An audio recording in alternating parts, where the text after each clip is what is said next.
अब यहां भी एक स्पष्ट करना चाहेगा दास के भक्ति, पूजा और साधना में अंतर क्या है। साधना तो एक मजदूरी होती है और पूजा एक हृदय से समर्पित भाव होता है जिसको हम प्राप्त करना चाहते हैं, जिसको हम पाना चाहते हैं, जिसके हम हैं। अब जैसे पतिव्रता लड़की होती है, वो अपनी ज्वाइंट फैमिली में रहती है, सह परिवार होता है, जैसे जेठ भी, जेठानी भी, देवर भी, देवरानी भी, सास ससुर भी, ननद भी, सभी होते हैं। तो वो सबके साथ प्यार से व्यवहार करती है, रिलेटिव आता है उनसे भी आदर से, सत्कार से, हंसकर बात करती है, चाय पानी, उसके बिस्तर बिछाना, पूरी सेवा करती है। तो वो लड़की वो सबका सत्कार कर रही है, उनकी पूजा नहीं कर रही। वो पूजा तो अपने पति की कर रही है। जो पति वाला भाव है वो अन्य में नहीं हो सकता उसका, लेकिन सत्कार सभी का करती है। तो इसी प्रकार जो ब्रह्मा, विष्णु, महेश, गणेश, दुर्गा, ये जितने भी यहाँ के प्रबंधक हैं, ये हमारे एक परिवार है अपना, और इस परिवार में हमने सबका यथोचित आदर करना, सत्कार करना एक शिष्टाचार है। इसको नहीं करेंगे तो भी हम दोषी हैं, हम निकम्मी आत्मा है, और हमने बनना है अच्छी आत्माएं। तो अच्छी आत्मा तो सभी को नमन करती है, विनम्र भाव रखते हैं, सबके प्रति एक श्रद्धा रखते हैं। लेकिन पूजा जो वो अलग चीज होती है। अब जैसे जब हम यहां से चलेंगे, जैसे एक पतिव्रता लड़की परिवार में रह रही है, जैसे आपको बताया, तो पूजा तो अपने पति की कर रही है वह, लेकिन पता उस दिन चलेगा जब वो अलग होंगे, भिन्न होंगे।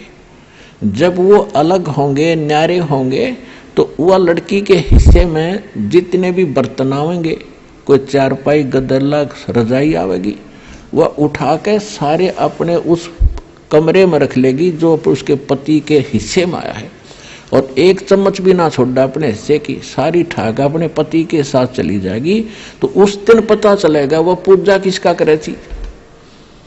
वो पूजा अपने पति की करे थी और सत्कार सभी का करे थी। इसी प्रकार हम इस संसार में रहेंगे, हम सब का सत्कार करेंगे, लेकिन पूजा हम अपने मालिक की करेंगे, अपने परम पति की करेंगे जो सबका मालिक है, कबीर भगवान की करेंगे।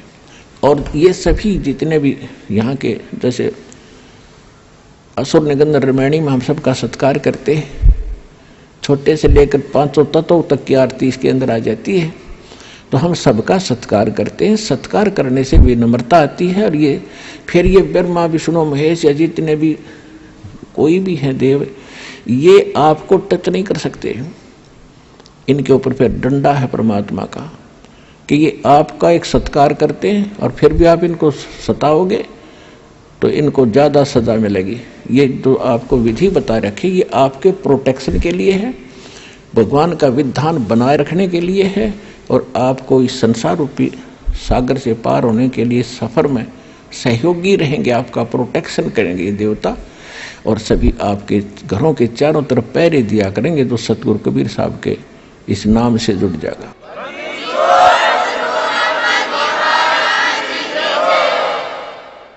क्योंकि जैसे कोई प्रधानमंत्री या राष्ट्रपति का कोई नुमाइंदा है, कहीं शहर में रह रहा है, तो उसकी सुरक्षा और उसकी इज्जत की रक्षा, धन की रक्षा करना वहां के मुख्यमंत्री की जिम्मेवारी होती है। और मुख्यमंत्री नीचे डीसी और एसपी को सतर्क कर देता है कि इस आदमी का कोई उकचुक होगी, किसी सुविधा में कमी आ गई, तुम्हारी खैर नहीं है। तो चारों तरफ चक्कर काटते रहते हैं वो, और एक बार जरा सा भी कोई उकचुक कर दे, 2 मिनट में पुलिस डालेगी उसके पास। तो इसी प्रकार आप उस परम पिता के नुमाइंदे बच्चे हो जाओगे जिस दिन से आप सतलोक आसन बरवाला, जिला हिसार, हरियाणा से जुड़ जाओगे। आपकी सुरक्षा के लिए वहां ऐसे खड़े रहा करेंगे, देवी देवता चारों तरफ घूमा करेंगे आपके, कदे कोई भूत प्रेत आकर बकवाद ना कर दे।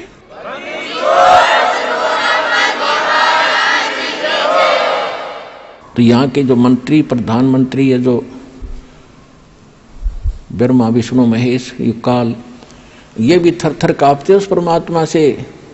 काल डर करतार से, जय जय जय जगदीश, ये जोरा जोड़ी झाड़ता भाई पगरज डारे सी से। गरीबदास जी कहते हैं कि काल डरे करतार से। करतार कौन है? अनंत कोट ब्रह्मांड का एक रति निभारे, सतगुरु पुरुष कबीर हैं ये कुल के सृजनहार। नानक साहब जी कहते हैं 721 पृष्ठ पे श्री गुरु ग्रंथ साहिब में अंकित है उनकी वाणी। एक अर्ज गुप्तम पेश तो दर कून करतार, हक्का कबीर करीम तू बे ए परवरदिगार। तो यहां गरीबदास जी कह रहे हैं काल डरे करतार से, जय जय जय जगदीश, ये जोरा जोड़ी झाड़ता पगरज डारे सी से। जोरा माने मौत है।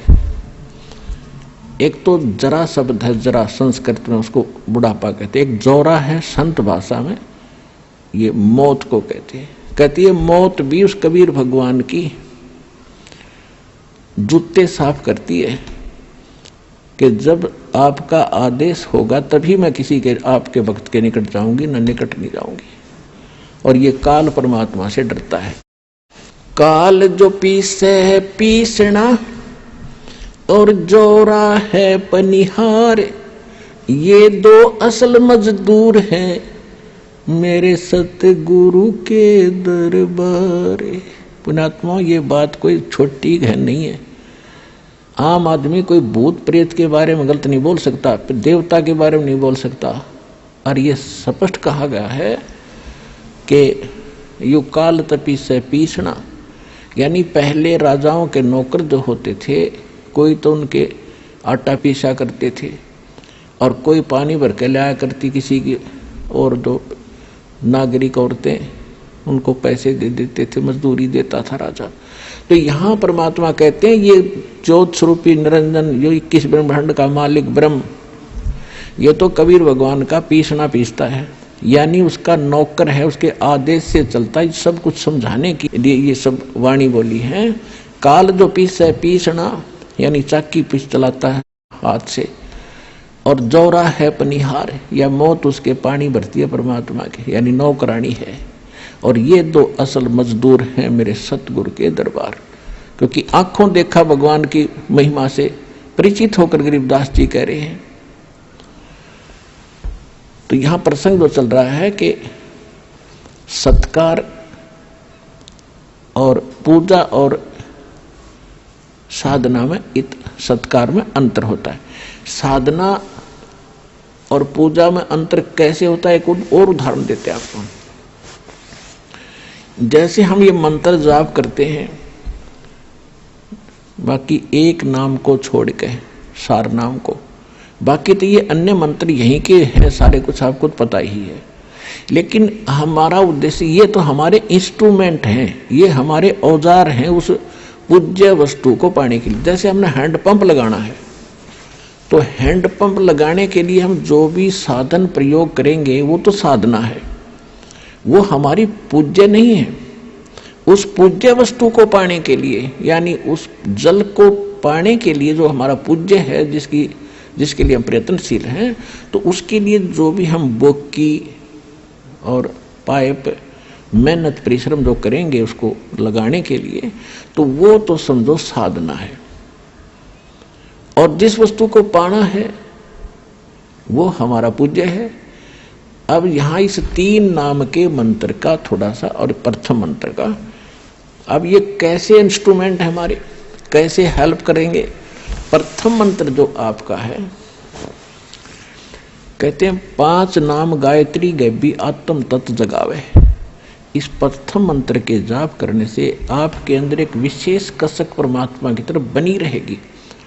और ये ऐसा धन है जो आपके यह संसारिक सुख भी आपको देगा, और आपके ऊपर जो ऋण है इन देवी देवताओं का, जैसे हमने बिजली का कनेक्शन ले रखा है, तो बिजली का टैक्स भरते रहेंगे तो रेगुलर आपकी बिजली आती रहेगी। ऐसे हमने कोई पानी का कनेक्शन ले रखा है, गैस का कनेक्शन ले रखा है और टेलीफोन का ले रखा है, तो हम उनके कनेक्शनों के पैसे भरते रहेंगे बिल के, तो हमें सुविधा प्राप्त रहेंगी। तो हम शास्त्र विरुद्ध साधना करके निर्धन हो गए, हमारे सारे कनेक्शन कट गए, तो सभी सुविधाएं बंद होगी। अब ये दास एक गारंटर बनेगा आपका, आपका जिम्मेदार बनेगा और आपको एक ऐसी मजदूरी देगा, उनसे आपकी सुविधा चालू कराएगा सारी। और ये कहा जाएगा कि ये आपको किस्तों में आपके सारी पूंजी पूरी करेंगे। आपको बार बार प्रेरित किया जाएगा कि मंत्र करा करो, जाप करा करो। तो वो जाप करने से आपकी जो सुविधा देनी इन्हीं भगवानों ने है, क्योंकि ये यहाँ के इंचार्ज है। और आपकी ये देंगे क्या? वो वर्कडन, कौन सा वर्कडन, किया कर्म कौन सा, जो शास्त्र अनुकूल साधना से प्रतिफल आपका बन कर जाएगा, वो आपका वहां मिलेगा। और देंगे ये ब्रह्मा विष्णु महेशी। तो ये आपको तभी देंगे जब आप सही साधना शास्त्र अनुकूल करेंगे। शास्त्र अनुकूल साधना के अंदर प्रथम गुरु हो, गुरु पूरा हो, अधिकारी हो, उससे नाम लेकर फिर आप जाप करो, फिर आपकी सुविधा चालू हो जाएंगी। उनका टैक्स भी भरता रहेगा और आपका भी गुजारा होता रहेगा। यानी जब तक यहाँ रहोगे फिर हम आगे चलेंगे। तो उसके लिए समझ लो आपने प्रथम मंत्र तो ऐसा है कि जैसे आपने ट्यूबवेल लगाने के लिए वो इंस्ट्रूमेंट खरीदे, वो हैंडपंप लगाने के लिए, वो आगे तेरे। अब वो काम क्या करेंगे? अब सेकंड मंत्र है सांस उश्वास का। प्रथम मंत्र से समझ लो पाइप आ गई और सेकंड मंत्र का काम शुरू हो गया। पाइप ने खड़ा करके और उसके अंदर बोकी मारे और बाहर माटी निकाले, बोकी मारे बाहर माटी निकालता जा। तो हम श्वास उश्वास का नाम जो जाप आपको दिया गया सतनाम के 2 अक्षर का, जिसमें एक ओम मंत्र है, एक सांकेतिक तत् है। गीता अध्याय नंबर 17 के श्लोक नंबर 23 में ओम तत्सत, ओम और तत् मिलकर ये एक सतनाम बनता है। तो इस 2 अक्षर का नाम है सतनाम। इस 2 अक्षर के मंत्र का नाम सतनाम, सतनाम माने सच्चा नाम। इसको सतनाम भी कहते हैं, सच्चा नाम भी कहते हैं। तो इस सतनाम का काम है 2 अक्षर के का। जैसे एक मंत्र बाहर छोड़ते एक अंदर लेते, तो ऐसे बोकी नीचे मारी बाहर निकाली, बोकी मारी नीचे बाहर निकाली मिट्टी, और फिर धीरे धीरे पाइप नीचे जाती गई। पाइप पहुंच गई जल तक, जहां जल आ गया। तो ये काम हो गया सतनाम का। बोकी ने अपना काम कर दिया। अब इसके बाद फिर सार नाम, उस सार शब्द का काम शुरू होगा। वो रह गया हैंड पंप जो ऊपर मशीन लगाया करे। ये सार नाम कहो, सार शब्द कहो, आदि नाम कहो, इसकी भी मेहनत करनी है, इसको भी चलाना पड़ेगा। तभी वो पूज्य वस्तु प्राप्त होगी जब जल सर्व मिलेगा आपको। तो गीता अध्याय नंबर 17 के श्लोक नंबर 23 में बताया है कि 3 मंत्र का जाप है उस जल को पाने का। ये मंत्र है उस सच्चिदानंद घन ब्रह्म के पाने का। ये सभी मंत्रों की हमने साधना करनी है, तब पूज्य वस्तु सच्चिदानंद घन ब्रह्म यानी पूर्ण परमात्मा प्राप्त होगा। ये है विधि।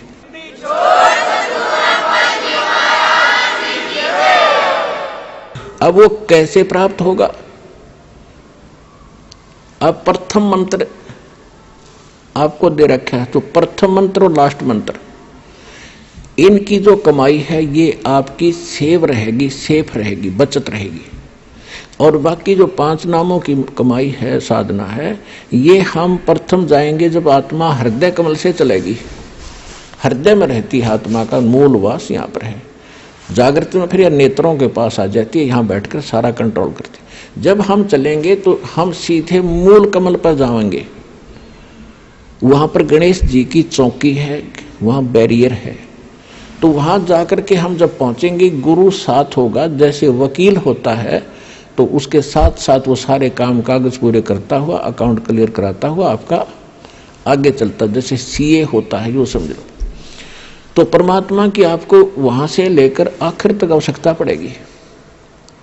अब वहां आप जब जाओगे, परमात्मा पहले ही आपके सारे अकाउंट क्लियर करवा के इनसे और त्रिकुटी में बैठा पाओगे आपको।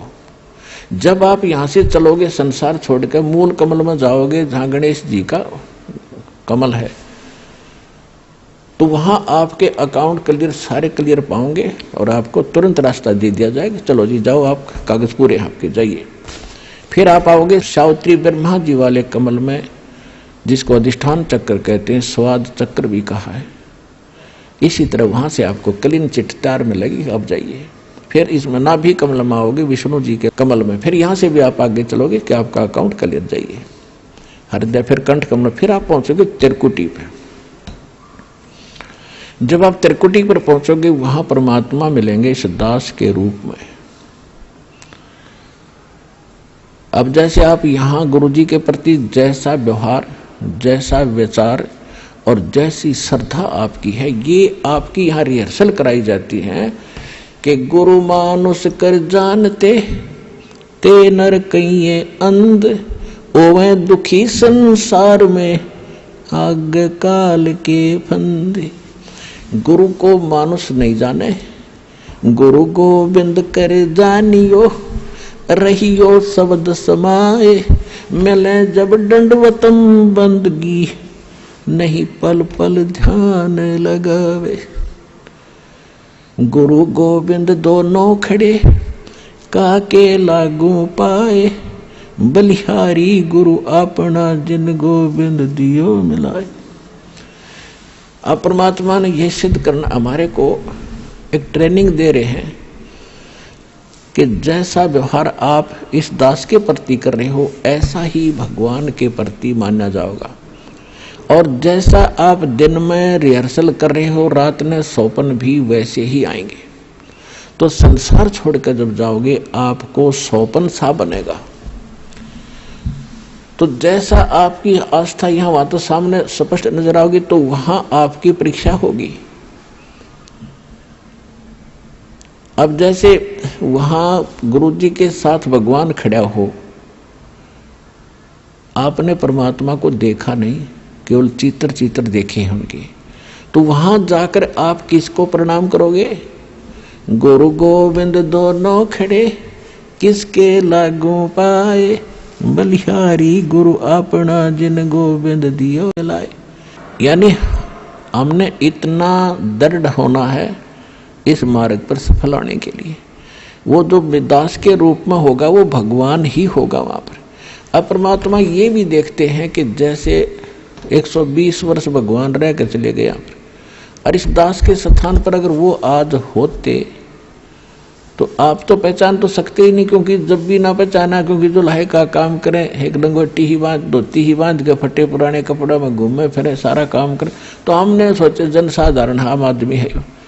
तो इसलिए परमात्मा वो एक विधान बताएंगे और इसलिए दास को भेजा के भगवान को पहचानवा दे, आपको पहचान करा दे, और कैसे मिलेगा ये नियम बताओ। तो जैसे उस समय भगवान होते इस दास के स्थान पर आप जैसा व्यवहार करते, तो भगवान ये सब आपके अकाउंट जमा होता रहता आपका कि इसका कैसा व्यवहार है, कैसा विचार है।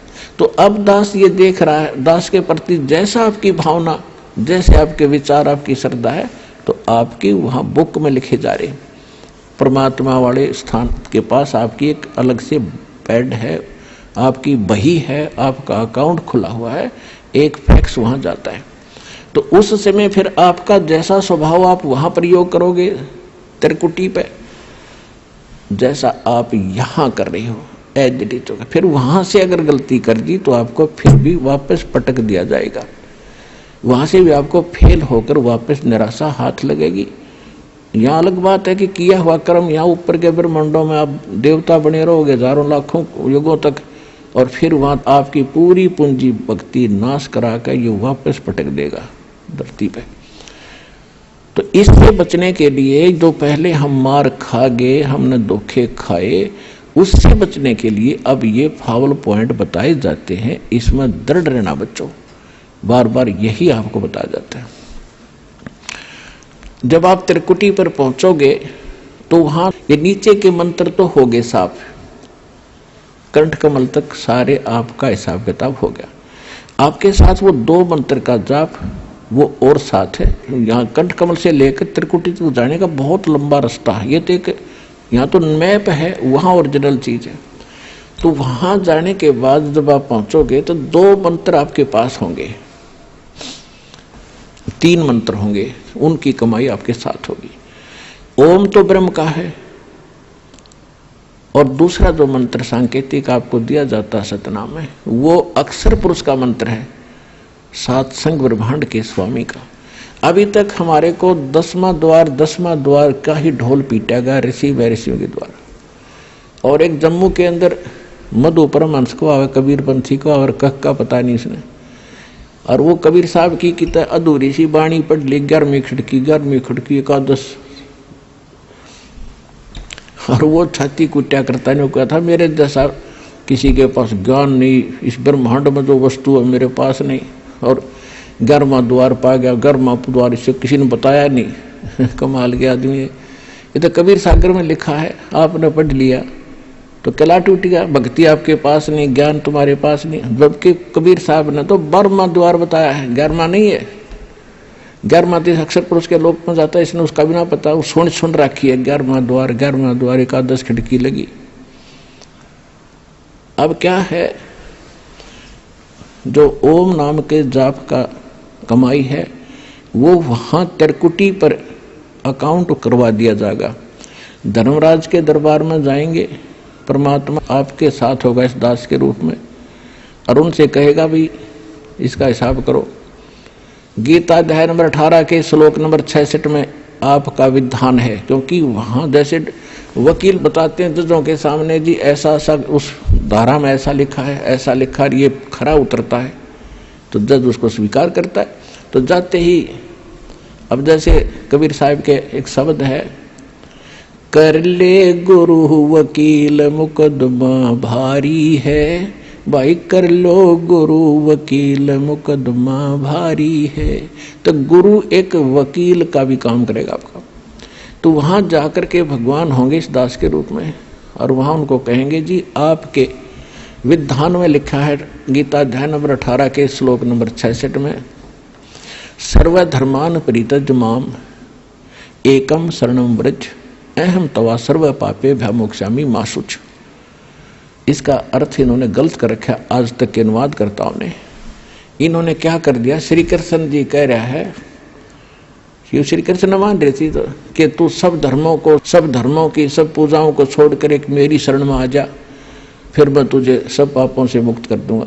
गीता अध्याय नंबर 2 के श्लोक नंबर 7 में अर्जुन पहले ही कह रहा है कि मैं आपकी शरण हूं, आपका दास हूं, मेरी बुद्धि अब काम नहीं कर रही, मैं युद्ध करूं कि ना करूं, मुझे सीधा मार्ग बता दो, आप मेरे गुरु, मैं आपका शिष्य हूं। अर्जुन तो पहले उसकी शरण में था, ये सट्टे मारे तो के नकल तो थी नहीं इनमें। गीता अध्याय नंबर 18 के श्लोक नंबर 66 का जो अर्थ है, गीता ज्ञानदाता कहता है, अपने आत्माओं दास का उद्देश्य ये केवल राम कथा सुनाना नहीं है, आपको विद्वान बनाना है ताकि आप मार ना खा जाओ, भविष्य में फिर काम ना बिगड़ जाओ। और बहुत आसान तरीके से आपको समझाया जा सकता है, 1 बार 2 बार 100 बार बताऊंगा, अपने आप हृदय में समा जाएगी आपके। इस झूठ को हमने लाखों बार सुन लिया तो सच्ची होगी, सत्य को भी सैकड़ों बार सुनोगे अपने आप, सत्य तो है ही सत्य, या तो ऐसा जगह बना देगी फिर कोई टस से मस नहीं कर सकता। गीता अध्याय नंबर 18 के श्लोक नंबर 62 में इसने कह दिया, अर्जुन तू सर्वभाव से उस परमेश्वर की शरण में जा, उसकी कृपा से तू परम शांति को, सनातन परम धाम को प्राप्त होगा। अपने विषय में 8वें अध्याय के 5 और 7 में कह दिया कि मेरी शरण में रहना है तो मेरा 8वें अध्याय के 13वां श्लोक में मंत्र बता दिया, ओम नाम का जाप है, इसको कर, युद्ध भी कर, मेरी शरण में रहेगा तो जन्म मृत्यु तेरी भी होगी मेरी भी होगी। अब ये 18वां अध्याय लास्ट अध्याय है, लास्ट ये मंत्र चल रहे हैं, अंतिम मंत्र, अंतिम अध्याय गीता अध्याय नंबर 18 के श्लोक नंबर 62 में उसने कहा। अब 63 में वो कहता है कि अर्जुन इब तू सोच विचार कर ले, जो मैंने गुप्त से गुप्त ज्ञान आज तक किसी को नहीं बताया वो तेरे को बता दिया। ये गीता का जो ज्ञान है ये अति रहस्य युक्त था, यो आज मैंने तेरे को बताया था, कभी पहले बताया था सूर्य को, और आज मैं तुझे बता रहा हूं। सूर्य ये आग का गोला नहीं, एक देव है अलग से, जैसे बिजली महकमे का बिजली का अफसर होते हैं, मंत्री होते हैं ऐसे। तो कहता है ये गुप्त से गुप्त ज्ञान मैंने तुझे बता दिया, अब तूने जैसा अच्छा लगे वैसा कर ले। 18वें अध्याय के 64वें श्लोक में कहा कि एक और गुप्त बता देता हूं कि जिसके विषय में 18वें अध्याय के 62वें श्लोक में मैंने कहा कि उसकी शरण में जा, वो मेरा भी पूज्य देव है, इष्ट देव है। ये तेरे हित में बता रहा।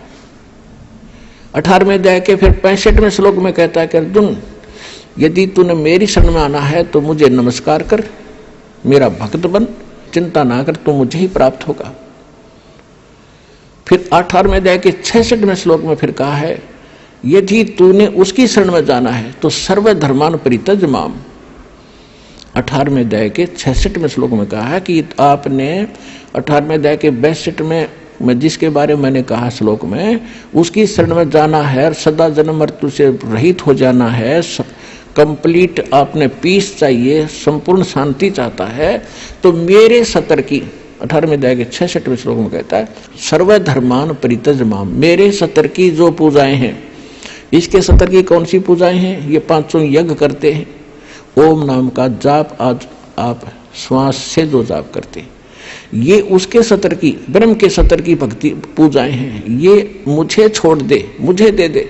और एकम शरणम व्रज, एकम माने जिसके बराबर दूसरा नहीं है, वो सर्वशक्तिमान। गीता अध्याय नंबर 15 के श्लोक नंबर 17 में जिसके विषय में कहा है, उत्तम पुरुष है तू अन्य परमात्मा इति उदाहरते, ये लोक धर्म अविश्य विवर्ती अवैश्वर। अब यहाँ पुण्यात्माओं एक 15वें अध्याय के 18वें श्लोक में ये विचलित कर देते हैं कुछ भ्रमित नकली संत गुरु। वो कहते हैं कि गीता अध्याय नंबर 15 के श्लोक नंबर 18 के बारे में रामपाल नहीं बोलता। अब उसके बारे में बोलने का विषय जब आए तभी बोला जाता है। उसमें क्या बताया है? गीता अध्याय नंबर 15 के श्लोक नंबर 16 में इन्हें स्पष्ट कर दिया है कि सरपुरुष और अक्षर पुरुष ये दो पुरुष हैं, और ये इन दोनों के अंतर्गत जितने प्राणी हैं वो नाशवान है, और ये स्वयं भी नाशवान है। आत्मा किसी की मरती नहीं। उसने स्पष्ट कर दिया 15वें अध्याय के 70वें श्लोक में कि वो पुरुषोत्तम तो कोई और है। उत्तम पुरुष कहो चाहे पुरुषोत्तम कहो। अब 15वें अध्याय के 18वें श्लोक में ये कहा है कि लोक वेद के आधार से, लोक वेद माने दंत कथा सुनी सुनाई, जैसे लोक वेद हम सुना करते, रामकृष्ण ब्रह्मा विष्णु महेश के कोई माता पिता नहीं, अजरो अमर है, सर्वेश्वर है, सारे ब्रह्मांडों के रचने वाले हैं, फलानी पूजा कर लो, श्राद्ध निकाल लो, भूत पूजा कर लो। तो ये था लोक वेद दंत कथा जो शास्त्र प्रमाणित नहीं था। तो इसी ऐसे ज्ञान को लोक वेद कहते हैं। कबीर साहब हमें उदाहरण देते हैं कि पीछे लग गया जाऊं था मैं लोक वेद के साथ, रस्ते में सतगुरु मिल गए, दीपक दे दिया हाथ। तो लोक वेद माने दंत कथा के आधार से जो साधना करते हुए हम भटक रहे थे, उसमें कोई सतगुरु मिल गया, उसने सत साधना रूपी और सही नाम ज्ञान रूपी एक दीपक दे दिया, टॉर्च दे दी। उसकी रोशनी में हम गड्ढों में, झाड़ जंखाड़ों में नहीं गिरेंगे, सीधा रास्ता पकड़ कर निकल जाएंगे। तो जैसे दास पहले श्री कृष्ण का पुजारी था, श्याम जी का पुजारी था, हनुमान जी का पुजारी था, तो वो था लोक वेद के आधार से। फिर सतगुरु ने दीपक दिया, पूज्य गुरुदेव मिले राम देवानंद जी, तो उसके आधार से दास सीधा चला। तो यहाँ परमात्मा हमें बता रहे हैं कि पीछे लग गया जाऊं था मैं लोक वेद के साथ, और इस भक्ति रूपी सफर में सतगुरु मिल गए, दीपक दे दिया हाथ। तो यहाँ गीता अध्याय नंबर 15 के श्लोक नंबर 18 में गीता ज्ञानदाता कहता है कि मैं लोक वेद के आधार से पुरुषोत्तम प्रसिद्ध हूं, क्योंकि जितने मेरे अंतर्गत प्राणी आवे हैं, इंक्लूडिंग ब्रह्मा विष्णु महेश, इनसे मैं उत्तम हूं, इनसे ताकतवर हूं, इसलिए मैं पुरुषोत्तम नाम से प्रसिद्ध हो गया लोक वेद के आधार से, दंत कथा से। लेकिन उत्तम पुरुष तु अन्य परमात्मा इति उदाहरत है, यह लोक धर्म अविषय विवर्ती अवैश्वर है। गीता अध्याय नंबर 15 के श्लोक नंबर 17 में स्पष्ट कर रखा है, वो तो कोई और है। और गीता ज्ञानदाता खुद कहता है उसकी शरण में जाओ, उसकी कृपा से तो परम शांति को, सनातन परम धाम को प्राप्त हो। अब गीता अध्याय नंबर 18 के श्लोक नंबर 66 का जो अर्थ है कि सर्वधर्मान परित्यज माम, मेरे सतर की सब पूजाएं छोड़ दे, मुझे दे दे, तो हम वहां ओम नाम के जाप की कमाई उसको दे देंगे। तेरकुटी पर इसके लेखाकार धर्मराज के दरबार में जमा करा देंगे, ये वहां से आपको बरी कर देगा। अब आगे लेके चलेंगे परमात्मा आपको। अब 10वां द्वार तो इस एक पिंड और ब्रह्मांड के अंदर रह जाता है, शरीर उसी का एक प्रारूप है। इससे आगे निकलेगा फिर सूक्ष्म रूप से, फिर जाएगा 11वें द्वार पे। 10वां द्वार जाके ब्रह्मरंध्र खुल जाने के बाद 10वां द्वार फिर एक हो जाता, जैसे एक तो द्वार का इधर का हिस्सा एक सामने का, तो इसलिए इसको भौर गुफा भी बताते हैं, हर एक उसमें भौर गुफा होती है। तो इसका लास्ट आखिरी एंड जो 10वें द्वार का जाके समाप्त होगा 11वें द्वार, आगे जाके 11वां द्वार पाओगा, जहां इस अक्षर पुरुष के लोक में प्रवेश करेंगे। वो 11वां द्वार है। 21 ब्रह्मांड एक पूरा पैक्ड है, 7 संग ब्रह्मांड अलग से पैक्ड है, तो उनके बीच में एक ही द्वार है और सामने वाले में भी एक ही द्वार है। तो वो द्वार ऐसे घूम कर जाता है और